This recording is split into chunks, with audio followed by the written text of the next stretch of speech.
At once a voice arose among the bleak twigs overhead. হঠাৎ করে দেখা গেল একটা গলার স্বর এই বিভিন্ন পাতার টুকরো লতা পাতার উপরে হঠাৎ করে দেখতে পাওয়া গেল। In a full hearted evensong of joy ইনলিমিটেড।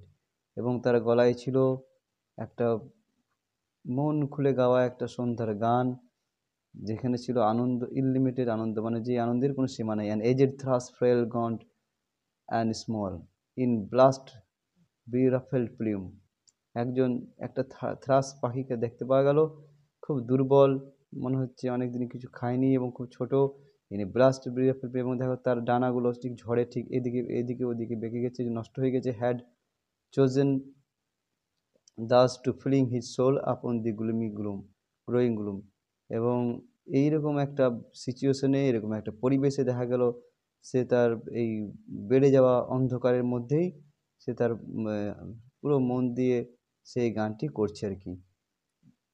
এখানে আমরা যদি দেখি যে এখানে যখন কিডসের নাইটিঙ্গেল দেখি, যেখানে ফুল থ্রোটেড কথাটা ইউজ হয়, যেখানে কিডস নিজেও অসুস্থ হলেও সেখানে নাইটিঙ্গেলকে কিন্তু অনেক ভালো রকমভাবে প্রেজেন্ট করা হয়েছে। সেখানে খুব ভাইটাল এবং তার মধ্যে একটা স্পিরিট আছে। তাকে তার সুপ্রিমেসির উপরে কথা বলা হয়েছে, কিন্তু এখানে কোনোভাবে হার্ডি থ্রাসের সঙ্গে নিজেকে আইডেন্টিফাই করছে একটা ঠিক ওই অপোজিট ফর্মে, যেখানে নাইটিঙ্গেলকে ওখানে একটা ভালোভাবে নেওয়া হয়েছিল নাইটিঙ্গেলকে। সেখানে সেখানে এখানে কিন্তু থ্রাসকে অনেকটা হার্ডির মতন দেখাচ্ছে আর কি। হার্ডি ভাবছে যে বা এ তো আমার মতনই একজন, তার আবার কোথা থেকে এই গান আসছে এত, মানে এখানে কিন্তু যতটা অপটিমিস্টিক একটা ব্যাপার আছে, তার থেকে বেশি একটা আইরনিক্যাল একটা ব্যাপার আছে যে আমার তো কোনো রকম সেভাবে আশা নেই এখানে, এরকম একটা ভাবনা চিন্তা ভাবার, সেখানে তুমি এত কোন আশায় এত গান করছো এরকম। So little cause of carolings of, এখানে পরের লাইনে ঠিক ওখানে চলে আসছি আমরা। So little cause of carolings of such ecstatic sound was written on terrestrial things afar or nigh around, that I could think there tremble through his happy good night air। আমি তো কিছুই বুঝতে পারছি না, এত তো আনন্দের কিছু কারণ নেই। ক্যারলিং মানে অফ সাচ এক্সট্যাটিক সাউন্ড, এরকম একটা খুব প্রাণবন্ত একটা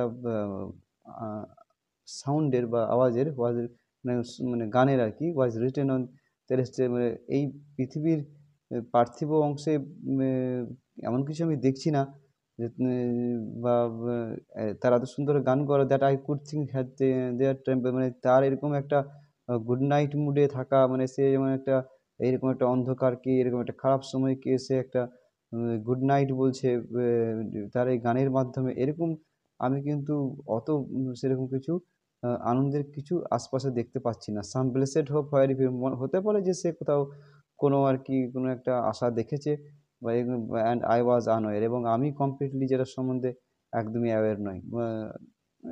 এখানে এখানে যে অপটিমিস্টিক একটা ভাবনা এখানে হার্ডির কবিতায় দেখা যায়, সেখানে একটু আইরনিক্যালি ভাবলে বুঝতে পারা যাবে যে লেখক এখানে পেসিমিস্টিক ফর্মটাকে কিন্তু কোথাও সরিয়ে দিচ্ছেন না আর কি। ঠিক আছে, এতটা থাক। Please subscribe. পরে আবার পরের দিন আমাদের অন্য কিছু কাজ সেগুলো করা যাবে।